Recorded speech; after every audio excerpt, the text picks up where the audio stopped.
friend.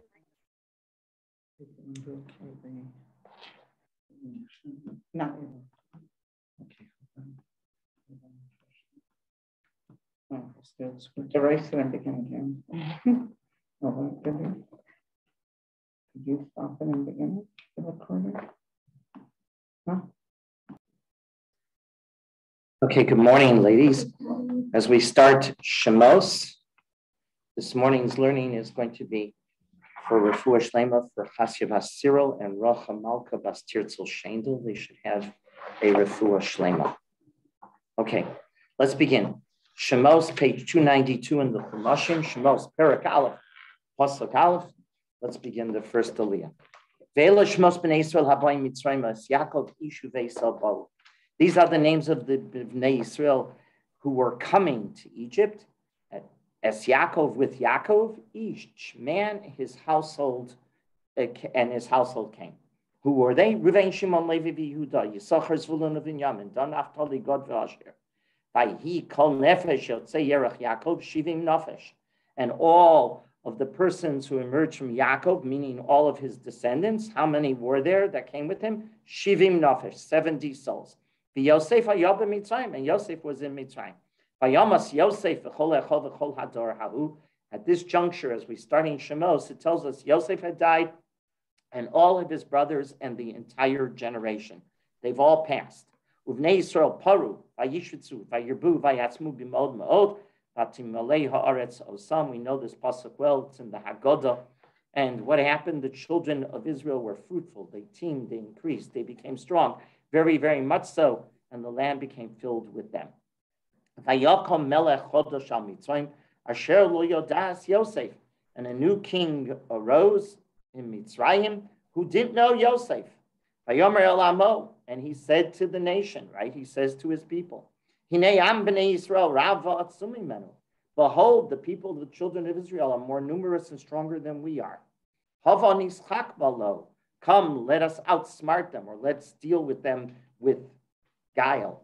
Pen yirbeh, vayaki sikreno milchama v'nosaf gamhu asonenu v'nocham banu v'olam min haaretz. Why do we have to worry about them? He says, lest they become numerous. They become so many, and it may be that they will wage war. The Jews will wage war against us, and they may join our enemies, and they will defeat us in our own land. Vayasimo olav sarei misim lamana noso b'siv losam.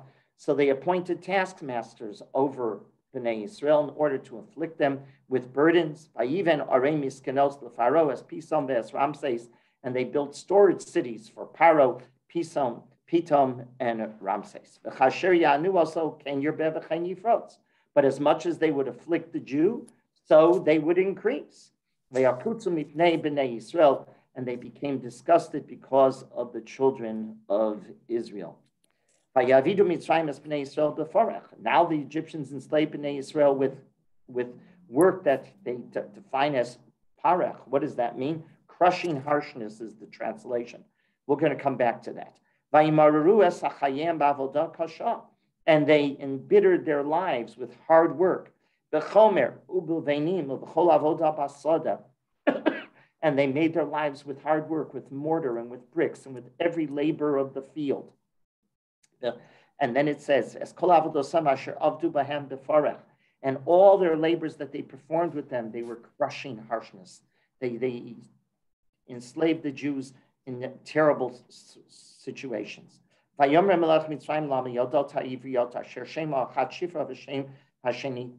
the king of Egypt, the Pharaoh, said to the Hebrew midwives, one was Shifra and the other was Pua. What were they instructed? Vayomer bilayadechen eso ivrios risen alavanayim im benhu v'amiten oto v'imbas he v'choya. And he told them, he said, when you deliver the Hebrew women and you see on the birth stool that it's a boy, you kill the boy. If it's a girl, you let her live. V'tirena hamialdotes elokim v'lo asu kasher diber aleim melech Mitzrayim v'tichayena es hayuladim. But the midwives feared God, and they did not do as they were instructed, right? And they just opposite, they let all children, it didn't matter, they let all of the children live. Okay, that's what we're going to go back and study. Rav Soloveitchik looks and this entire first Aliyah as the prototype for anti-Semitism. He sees this here in these psukim, a description of anti-Semitism that still permeates to this very day. If you want to know and understand how anti-Semitism develops, you study this first Aliyah in Parsha Shemos. So let's begin. Ve'ile Shemos, the opening words. Rav Soloveitchik wonders, why is this sefer called Shemos? Is it because just the second word in Ve'ile Shemos, that's how it got its name? And the Rav said, hey, 1 second, that's not the way it works. How does it not work like that? He notes, for example, why is Bamidbar called Bamidbar? It's not called the fourth book of the Torah because of its opening word, but because the stories in Chumash Bamidbar all happened where? In the Midbar. So it's describing, oh, you're going to now study this fourth book of the fourth sefer of the Torah. It's all happening in the Midbar. That's why it's called Bamidbar. Devarim. Why is Devarim called the fifth name the name for the fifth book?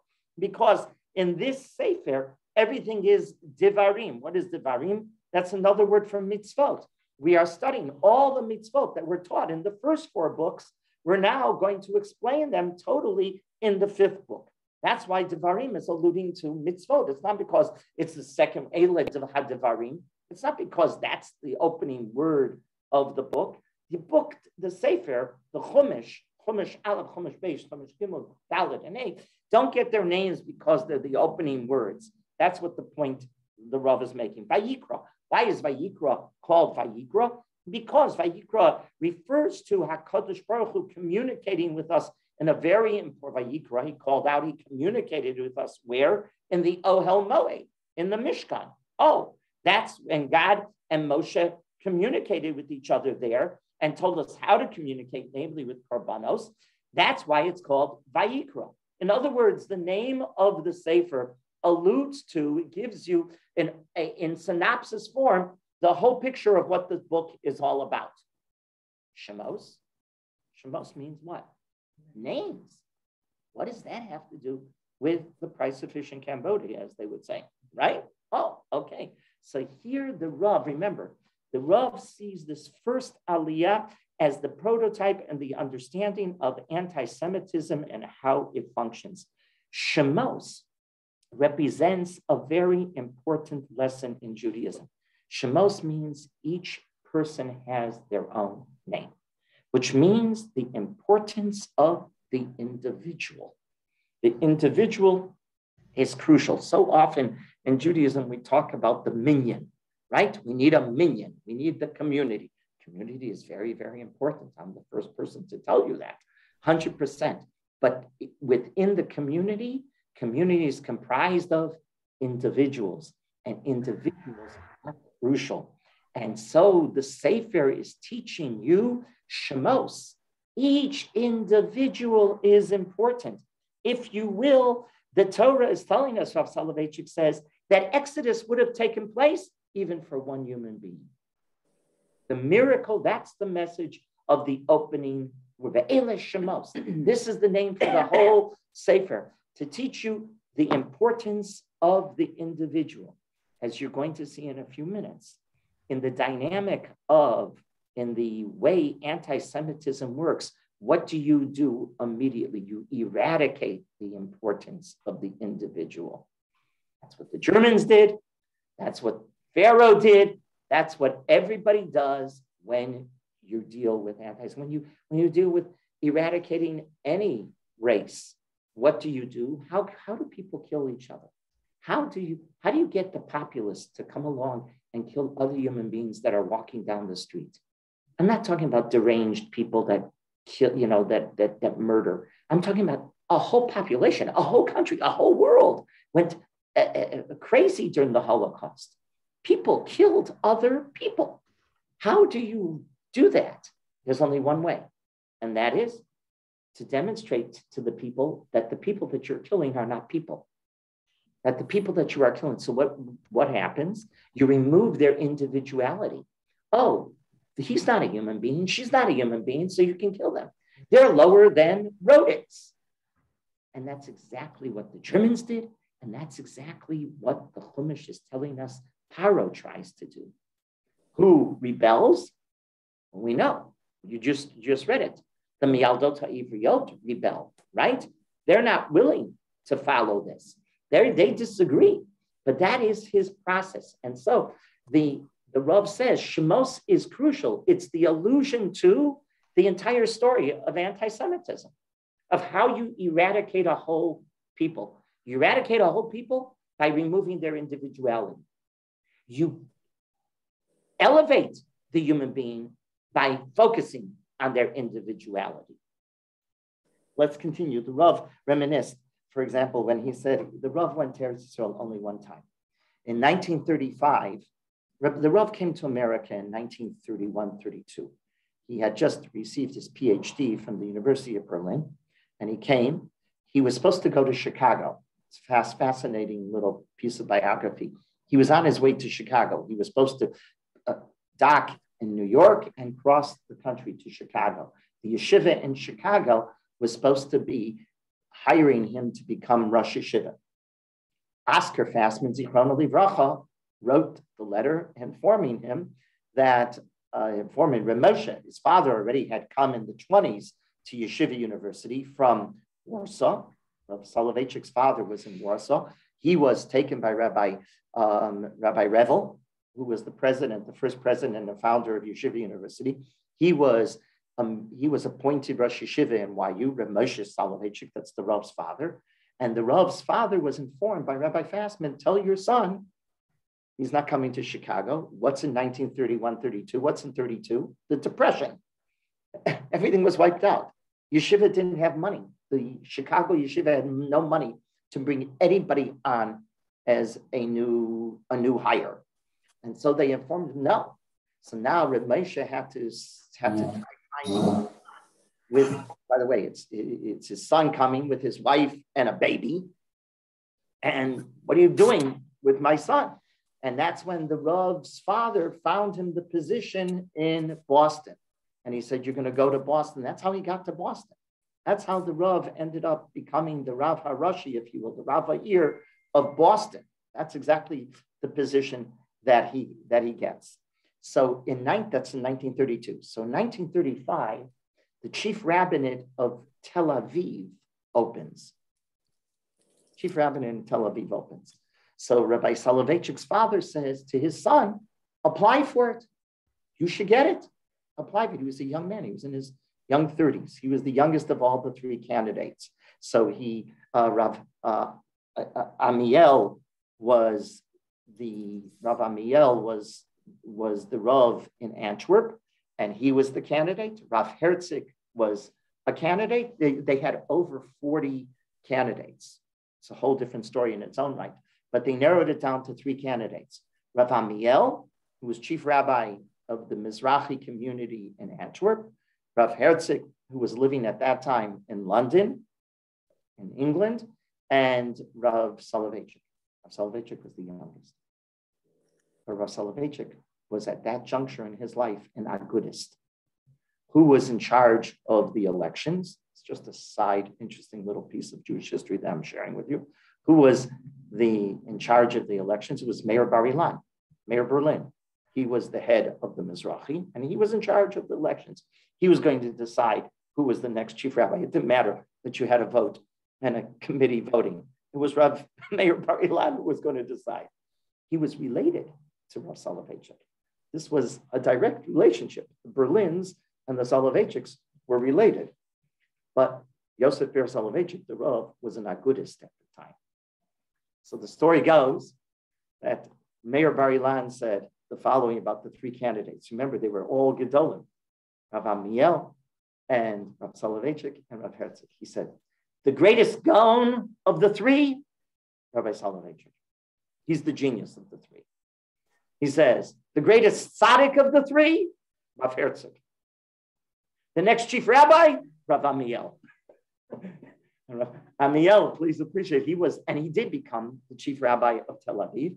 Usually it was a stepping stone. He became chief rabbi of Tel Aviv. He became chief rabbi of Israel. That's how it worked. But anyhow, so Rav Rav Soloveitchik goes, that's why I'm telling you all of this. Rav Soloveitchik goes to Eretz Yisrael only one time in his life. And it's the Shavuos of 1935, because that's when the elections are taking place during that time. So he goes for a number of weeks. You don't take that trip across the ocean on a boat just for, a day or two. He went for a number of weeks. He gave shiurim across the country. He was giving drushas across the country. People came running to hear him. They said, Reb Chaim Brisker's anacle, Reb Chaim Brisker's grandson, is coming to give the great drushos. And for example, in Petach Tikva, in the Beit Knesset HaGadol in Petach Tikva, he gave a very famous shir. The story goes, the Rav told it to us. The story goes that he came in, the place was packed, wall to wall. There was only before he started, everybody came to hear Rabbi Soloveitchik. The grandson of Reb Chaim Brisker is coming to speak. And they said, if you want to hear Reb Chaim Brisker, listen to the son, to the grandson. He walks in, he's ready to start his drasha, and somebody from the back, before he opens his mouth, says, but there's a Rambam that disagrees with you. Before he even began. There's a Rambam that disagrees with you. So that was the story. He went to Merkas Rav Kook to give Rav Charlap, Zichron Livracha. Rav Kook was still alive. Rav Avram Yitzchak HaKohen Kook was still alive, but he was very sick. It's 1935, and Rav Kook is going to die, Gimel Elul, 1935. This is Shavuos, a few months before Rav Kook dies. Rav Kook says to Rav Charlap, you go introduce Rav, I can't get out of bed. He was in bed. He was dying. He says, you go introduce Yosef Ber Soloveitchik, and you tell everybody, just listen carefully. They'll hear Reb Chaim Brisker. They'll hear Reb Chaim Brisker. And everybody came to Merkas Harav to hear the Rav give his drasha. He went across the country. This is what the Rav reminisces. He went to a non-religious kibbutz. Now you'll see why I'm telling you the whole story. He went to the non-religious kibbutz. And the non-religious guide at the kibbutz says, our behemoths, our animals, we've given names to our animals. Each cow has a name. So he points to this cow, and the Rav said, he told him, this is Rochel. And the Rav gave a look on his face that he was very upset. And the non-religious guide said to him, oh, you rabbis, is this another restriction you have? Meaning this was a non-religious kibbutznik. They were against anything Jewish. So they said, in other words, sarcastically said, you rabbis only know how to say no. You prohibit everything. And so you don't let us name our animals. This is what the Rav says. He says, he didn't understand my reaction. He was arguing the rabbis have no rhyme or reason why they say no. Here's what the Rav said. He says, he didn't understand that a name represents human individuality. This is something that's exclusive to humanity. That is why we have the laws of Avelut for every human being, not for animals. Animals, you don't have any Avelut. For a human being, no human being can be replaced. And this is what the Rav writes. A dog may exhibit great friendship to its master, but a different dog can be substituted, which could display the identical friendship. A dog fundamentally has no name. It is merely part of the species. As devoted as the dog may be, there can be no avelut for a dog. For a human being, each individual is holy as an individual. And that is why he goes on, the Rav said, he says, that's why the halacha is so concerned, and we're very strict when we write a ksuba. I'm going to be going to do 3 weddings in the next 2 weeks in New York. Each one, I check the ksuba over and over and over again, and I bring a spare ksuba. Why? That we maybe find a mistake right before we write the ksuba. Why are we so strict about the names, how we spell the name of the chassan and the kala and their fathers? Why are we so exact? Why such exact precision? Because the correct spelling represents individuality. The reason is because of the utmost importance that halacha gives to the person. This very idea, he says, is highlighted in Chumash Bereshis. Who gets changed of name in Chumash Bereshis? 3 people: Avraham, Sarah, and Yaakov. Why these changes of name? Because their individuality changes. They're transformed from Avram to Avraham, from Sarai to Sarah, from Yaakov to Yisrael. And each name represents the unique transformation of the individual. With their name change, their individuality changes. Shemos is not by accident. It gives you the total understanding of Jewish appreciation for the individual. Now we can appreciate why this sefer is called Shemos. It's an allusion to the world difference between how we approach and how the Gentile who wants to eradicate us approaches.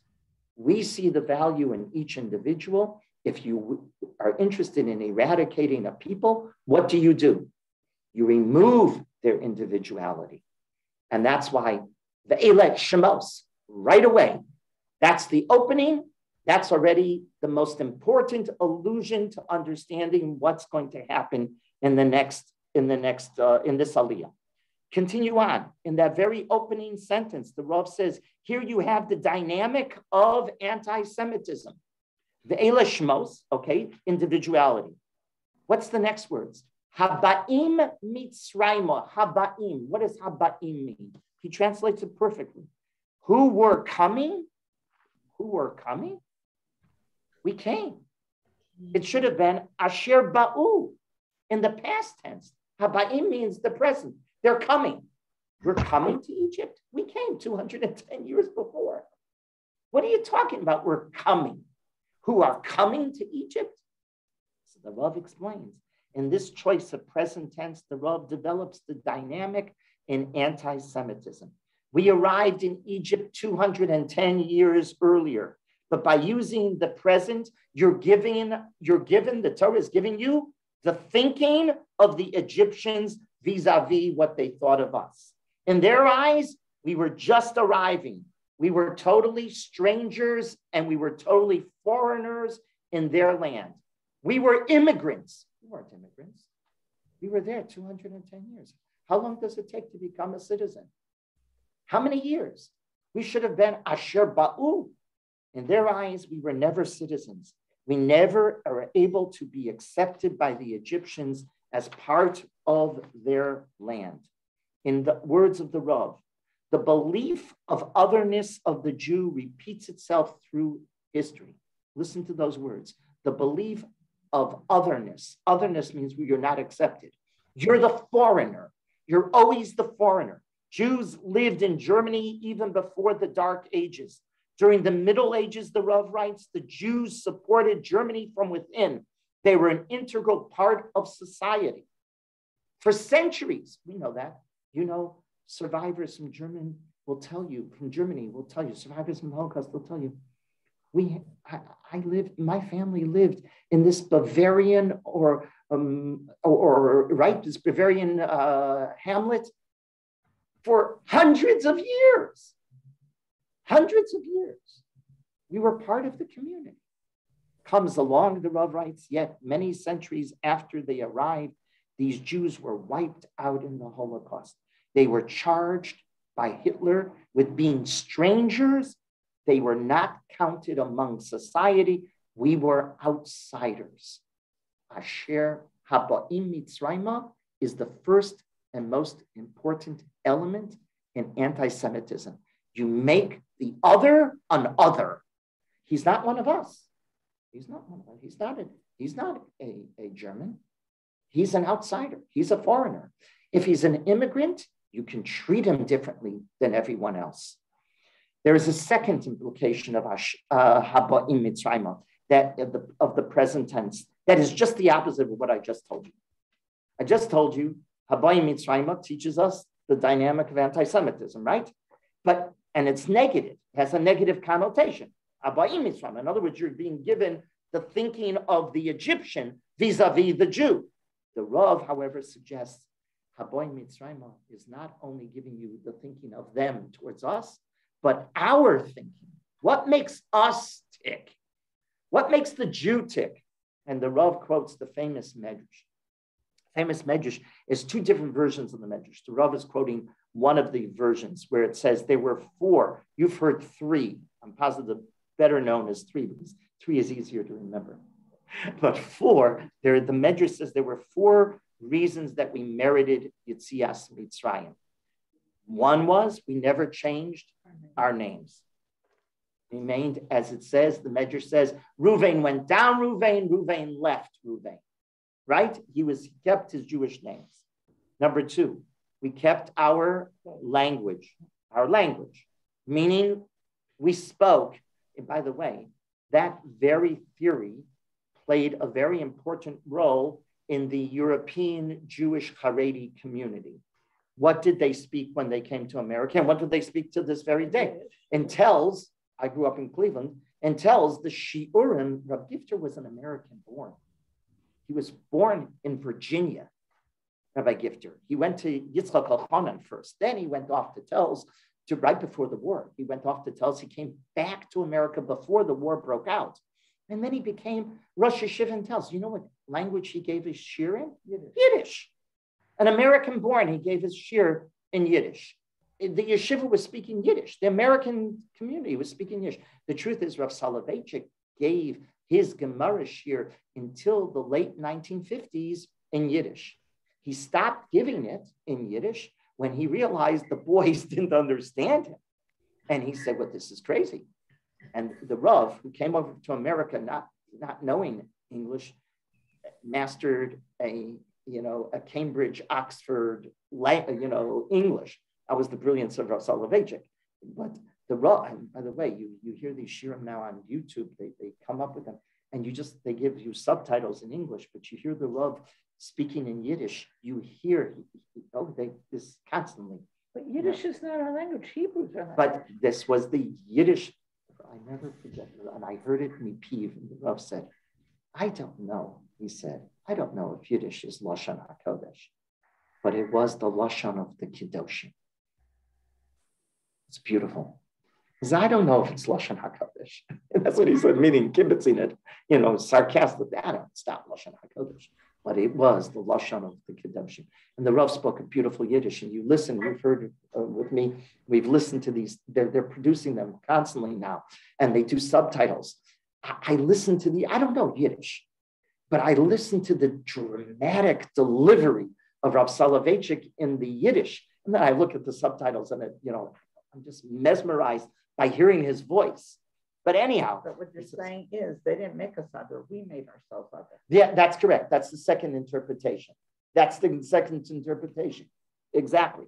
One is that they looked at us as the other. The second is that's correct. Exactly what Ruchama is pointing out. We made ourselves other. Let me continue. So the Medrash says, we never changed our names. We never changed our language. We kept our unique clothing. Tzitzis, I assume that meant. And we kept our God. That's the Medrash. We kept our God. We worshiped our God. In other words, the Medrash is teaching us that the Jew never forfeits his identity. He protects his identity. Haboim, we're still coming. We're still who we are. And the Rav goes on and he says, Paro accused us of not being loyal citizens. He was wrong. He misunderstood us. He said, we are very loyal. I remember a Rebbe I had in high school in Chumash. He said these words. He said, the Jew was more German than the German. He was more American than the American. We're so loyal, it's unbelievable. We become more than everyone else. However, as the Rav said, he says, Paro was wrong. He said, we weren't loyal. We were very loyal. But at the same time, if you push the Jew against the wall and say, abandon your Jewish identity, then we reject the invitation. Then we fight back. So Haboim has both meanings. It's giving you the thinking of the Egyptian, of Pharaoh and the Egyptians, and it's giving you also at the same time the Jew in his reaction. Has both lessons. Continue on. So it says, these are the names that come. Now, take a look at Pasuk Ches. This is the important Pasuk. Yakom melech chodosh al Mitzrayim asher lo yoda'es Yosef. And now suddenly, a new king, a new Pharaoh comes to power in Mitzrayim, the famous 5 words, Asher lo yada es Yosef. What does that mean? A new king arose and he didn't know who Yosef was. This new, the 2 pshatim, it may very well have been the old Pharaoh who forgot, or no, it most probably doesn't make sense that it's the old Pharaoh, would be what he's very, very old, but that's one pshat. But no, the pshat is a new Pharaoh arises, right? A new Pharaoh becomes the king. What does it mean? Asher lo yodas Yosef. He has no interest to remember Yosef. It's against his interest to remember Yosef. He doesn't want to remember how Yosef saved the country. The original Pharaoh had invited Yosef and encouraged Joseph to bring his family down. Why did he encourage Joseph to bring his family? He gave it, and he sent, what did Pharaoh send? Chariots. You know what chariots were in those times, in ancient times? Only Egypt had chariots. It was the nuclear warfare of the time. It was the ultimate secret armament that only the government of Egypt had. Nobody else had agalot like that. Chariots to fight in war. This was the ultimate weapon that only the Egyptians had. Remember, the Egyptians were the most advanced technological society of its time. The Egyptians were the masters of science and of math of its time. The Egyptians were the most cultured, quote unquote. So was Germany, correct? So was Germany. Now, Pharaoh invites Yosef's family. You bring them down. It's my invitation. Agalot, I'm sending the agalot. I'm sending the wagons. I'm sending the chariots. Not little one. I'm saying chariots to bring your whole family down. Why? Because Pharaoh was very impressed with Yosef. Yosef was a genius. He proved himself to be a genius, correct? So you scratch your head and you say, if Yosef is a genius, and he tells me he has 11 brothers, and he has a father, there's a lot more good brains in that family. It must probably is part of their DNA. And so Pharaoh says, bring them down. Who's going to benefit? The country will benefit. Egypt will benefit by having more Jews around. As long as the Jew was allowed to prosper, the land prospers. We know this. We know the history. The moment the new Pharaoh intentionally forgets this fact is the moment the country begins its decline. Did this repeat in history? Sure. Spain, Portugal, Germany. Germany is not the Germany of pre-war. We all know that. 100%. As long as you keep the Jew there and the Jew prospers, Asher lo yodas Yosef, that begins the anti-Semitism in the streets, no question about it. But it also begins the decline of the country. Let's continue on. Pasuk Yud Gimel. So he tells them we're going to use guile to destroy the Jewish people. So then it says, Vaya'avidu Mitzrayim es bnei Yisrael b'farach, and he makes their lives miserable. He gives them harsh kind of work. What do you mean harsh kind of work? The enslavement of the Jewish people had 3 stages. Number 1, the first is the demonization of the Jew. We saw this. Haboim, they're foreigners. They're not part of us. What do you mean they're foreigners? What does that mean? Here, you're the Pharaoh. What are you telling your people? They're a 5th column. They're spies. That's what you're telling them. A spy threatens the safety of the country from within. We got to find out who are our spies. If they're not part of us, they don't share our destiny, then what are they doing? They're spies. That's number 1. Number 2, the second stage was to enlist the Jewish people into the national service to build massive storage cities. This was done with the premise that by participating, we could demonstrate who's loyal and who's not loyal. If you reject the campaign to pay taxes, if you reject the campaign to build the country, then you're not part of the country. Oh, so we'll check him out, Pharaoh has. He's going to advance the country, right? By an advancement. And the third stage was to relegate men to work in areas where beforech, as Chazal say, where women. Let's switch. Men will get women's jobs, women will get men's jobs. Oh, but that's not the way people act. There are areas that men do better than women, and women, I know this is not PC anymore, but it's true. Anybody who realizes this, there are areas where men and women are not built the same, right? God did not make and my mother always said, everybody's equal, just some are a little more equal than others, right? What's her expression? Yeah, Animal Farm, exactly. It says befarech is exactly that. We're going to make the areas where women usually worked, now they're going to give it to men. Where men usually work, why do you do that? Why do you do that? It demoralizes the people. If I can't succeed in what I'm doing, I'm demoralized. And that's the clue to understanding exactly what Paro is doing. You demoralize, and why is he doing that? Again, remember, why is he doing that? Who does he have to? He has this image. He's creating this image in his palace, right? That I'm going to destroy a whole people. I'm going to destroy a whole people. How do I destroy a whole people? What, I just go out with my army? You can't do that. By the way, if you ever study your history, you'll understand this. When does Hitler rise to power? What date? January 30th, 1933. When does the Holocaust really start? Meaning the mass destruction of the Jewish people.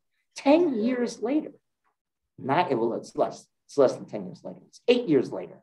It's 1940-41. 41, you start having mass murder of the Jews. Up until then, you don't have that mass murder that we know of. Of the 6 million, the main 6 million happens between 40 and 45.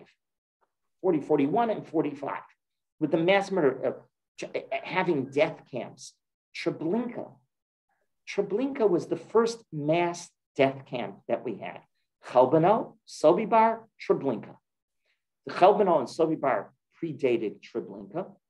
Chelbeno and Sobibor. Chelbeno had, I think, 180,000 Jews died. In Sobibor, 300,000 Jews died. All of, quote unquote, the mistakes of running a death camp, they learned from Chelbeno and Sobibor, and they mastered it in Treblinka. How many Jews died in Treblinka, and how long? Do you know how long Treblinka was in existence? 16 months. 16 months. That's more than enough, don't get me wrong.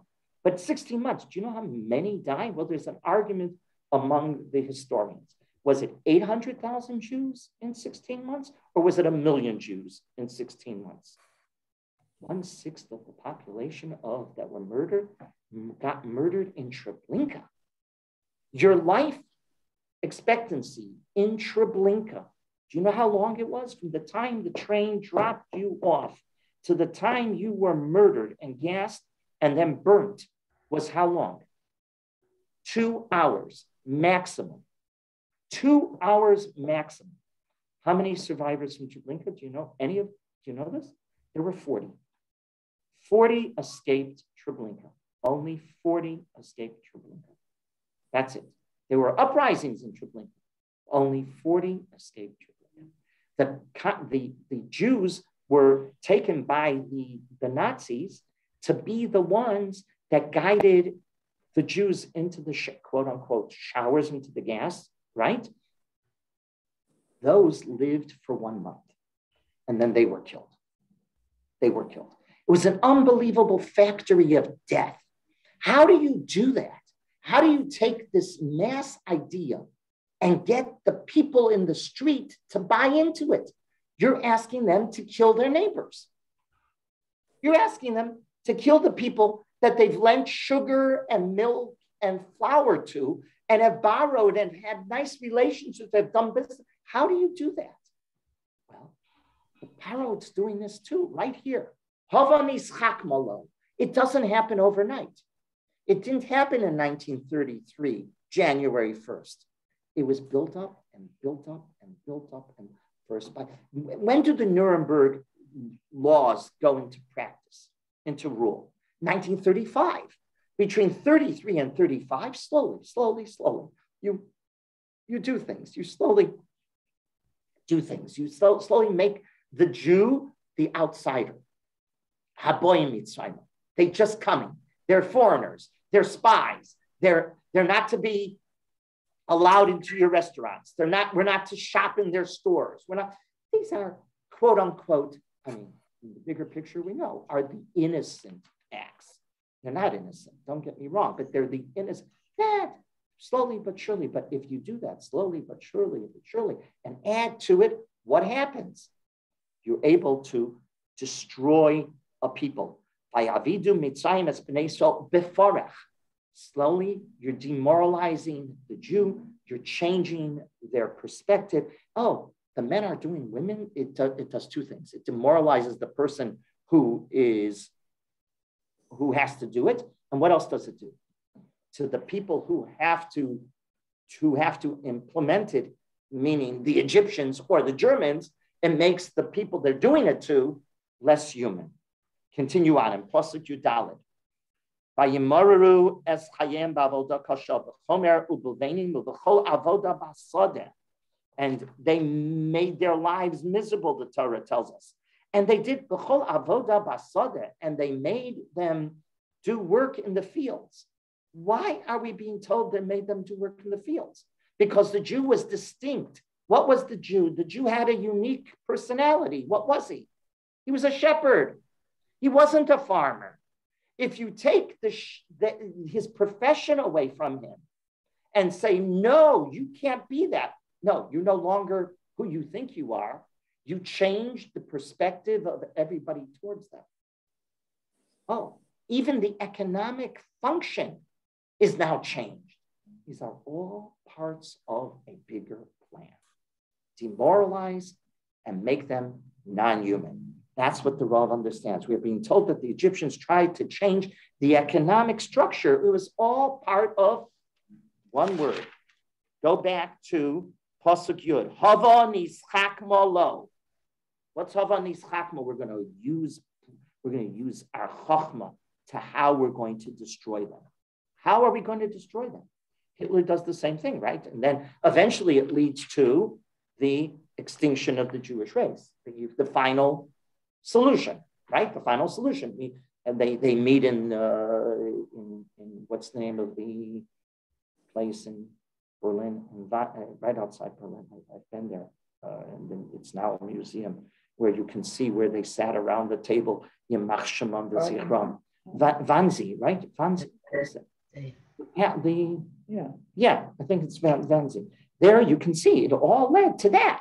Okay, now we have a solution, but it didn't happen in 33. It happens in 40. That's when it happens. It takes 7 years of constant hava nischak malo. Continue on to Pasuk Tezayin.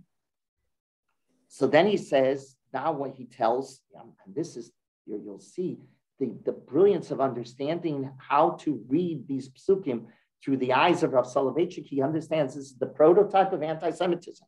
Here, Tezayin.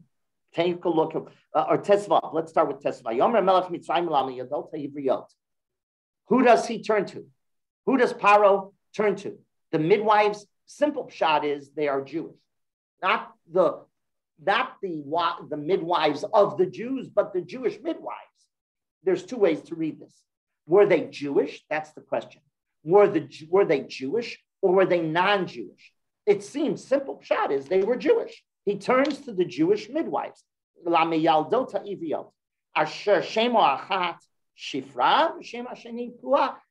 Medrash. Rashi quotes there are Miriam and Yocheved, right? Miriam and Yocheved, different names for them. These are the nicknames. Fine. Vayomer. And what does he tell them? What does Paro tell the Jewish midwives? Bialchen et ha'ivriot, ritem alavanayim, im benhu v'amiten oto, v'im batu v'chaya. What does he tell them? We want you to kill the male offspring of the Jews. question, ladies? What's the question? Why not the female? Why the male? Forget about that for 2 seconds. We want you to start murdering. Why? So the Medrash gives us an answer. He has a master plan. We're not destroying everybody right away. That's the Medrash. The Medrash says they were afraid that the savior is coming. But whatever I think simple, realistic, rationalistic, a rational reason, can't destroy everybody right away. We'll start with this part of the population. You start with the girls before you start with because no, the ones that are you want babies. Very good. But who is the danger? The physical strength. I'll give you an example. Of course. When the Germans came in, her Zaidi Zechrono Devracha was a good example of this. When the Germans marched into a town, who did they go after first? The leaders. The Gestapo had a list of the leaders. Why do you have to destroy the leaders first?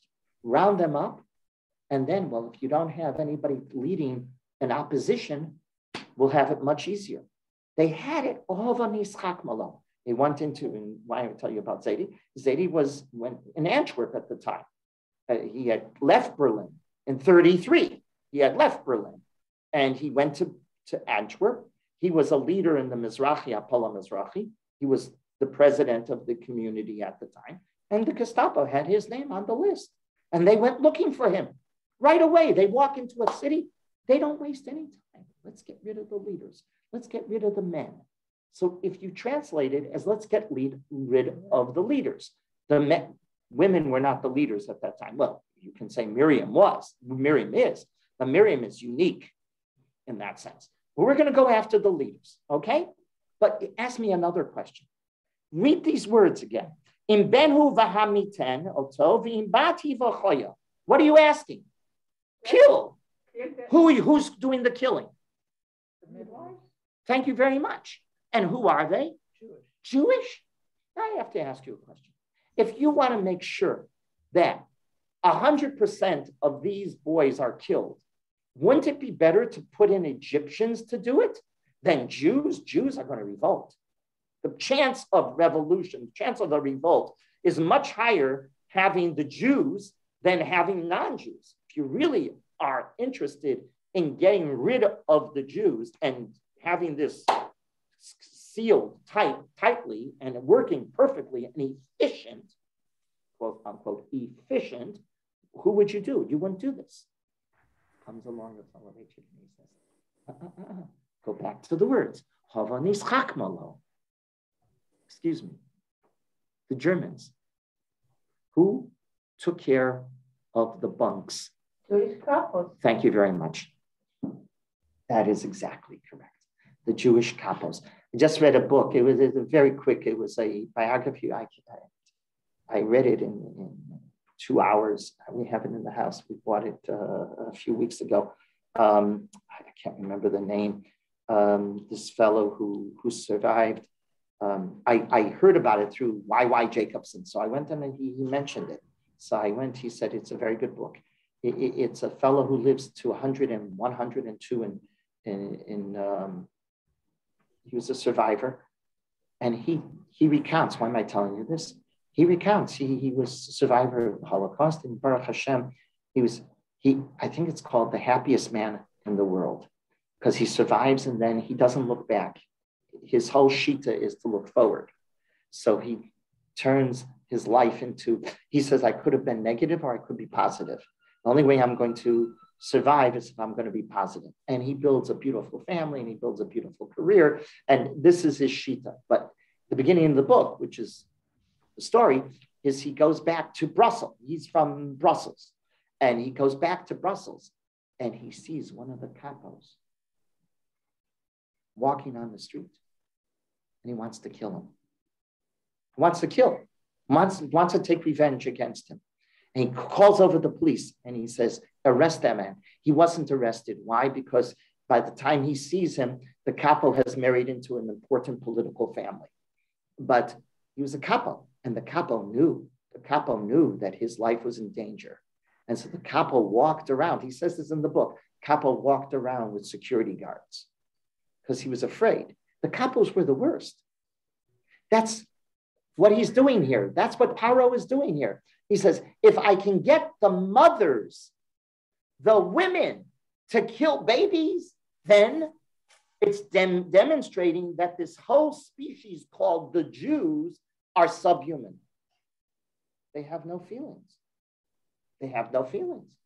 A mother won't kill a baby. That's not the way it works. A mother would show kindness, right? But that's why he says, if the Jew kills his own, this demonstrates that they have no right. Paro's message is they have no right to live like humans. And like I said, this approach was mastered by the Germans. Everything they did was to dehumanize us. They shipped us to the concentration camps in cattle cars. Why cattle cars? They're not human beings. When you arrive, your individuality, the Eile Shemos, is taken away from you. You're given a number. You're no longer given a name. Name is individuality. All of this was to make us subhuman. What's his name from the expert on Holocaust history here? He's spoken numerous times. He lives here in LA. He ran Spielberg Institute. What's his name? You know what I'm talking about. I can't remember his name. With a B, isn't it? With a, what's his? No, I'm talking about Professor. Teaches anyhow. He pointed out in one of his articles was that he was the first director of Spielberg's Institute of Birnbaum. Thank you. You should know that name. I was going to say you should know that name. Birnbaum. You should. No, I knew it, but I was waiting. Yeah. No, Birnbaum. So Professor Birnbaum writes an article. He says, "Do you know part of the architecture of Auschwitz was built to dehumanize the Jew? The bathrooms. And you have a lot of people needing the bathroom. The bathrooms only had one door. Why do you have one door? He demonstrates this. Why do you have one door? You need two doors with such a population. You need one coming in and one going out. But if everybody gets bottlenecked in the front, well, they don't even deserve to do what a human being has to basically do with their own body." That was all. He has his whole theory. He says, not his whole theory. He says he found documentation that when they were building the concentration camps, they were building with Havanis Hakmalo. This was all part of the terrible approach to dehumanizing the Jew. All this was to make the Jew subhuman, as Birnbaum writes. They made us even less than the rodents. If we're less than the rodents, then you're not killing human beings. If you're not killing human beings, then you can push people into gas chambers and wipe them out because they're less than rodents. The Rav recounted the following story. I never heard this until I saw this in the Rav, but I'm positive the Rav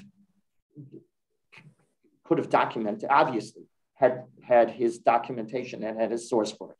But just listen to this. I never heard this. Maybe you have heard this. During the Holocaust, I'm quoting the Rav, the Nazis forcibly took Jews to an elegant hotel in Warsaw, had them dressed in festive clothing, loaded the tables with delicacies, hired an orchestra, and forced the Jews to dance. All the while, a Nazi photographer took photos of them. Afterward, they were immediately sent to the death camps. After the war, it was discovered that why did the Nazis do this? The Nazis had planned to disseminate these pictures to demonstrate how Jews callously ignored the suffering of their brothers, even celebrating while their co-religionists were being slaughtered. This is, you can kill. The Jewish mother can kill the Jewish child. Oh, if the Jewish mother can kill the Jewish child, then the Jewish child doesn't deserve to live. When we can certainly do it. Hava Nishak. What these opening psukim, and now to wrap it all up, and it's just one aliyah, most important aliyah. What these opening psukim demonstrate is the plan that Paro uses to show the world that they would be better off without the Jew. That is what he's doing. He's trying to demonstrate to his people we'd be better off. Once he could achieve this, he could enlist his people to kill us. You can eliminate the Jew if you can slowly, it takes stages, it takes steps.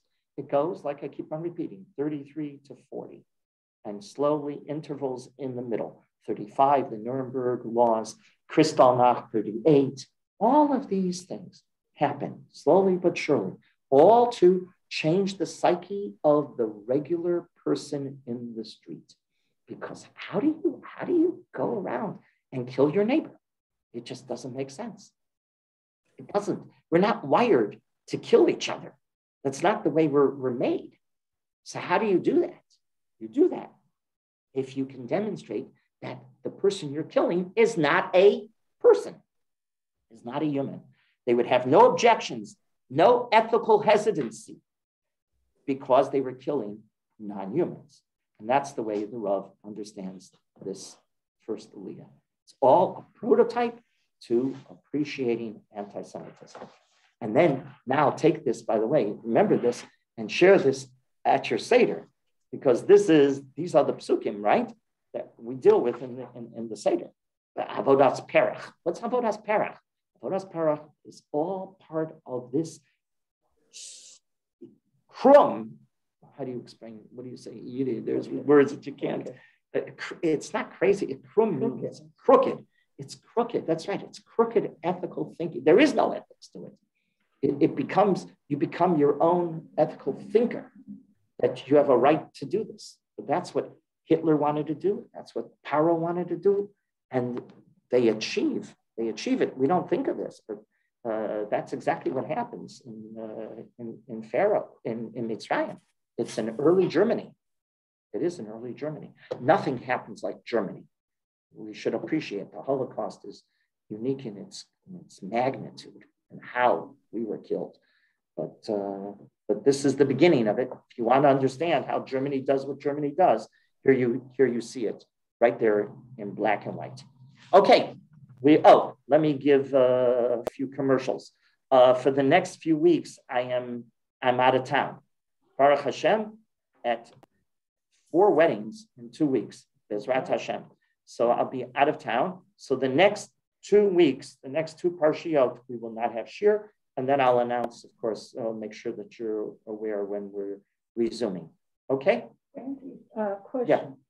Nothing to do with shir. Do you know of a Rabbi Evan Hoffman? No. YUTorah.org. He's a historian, brilliant. He's got a whole series of lectures on anti-Semitism. Okay. Phenomenal, okay. Phenomenal. So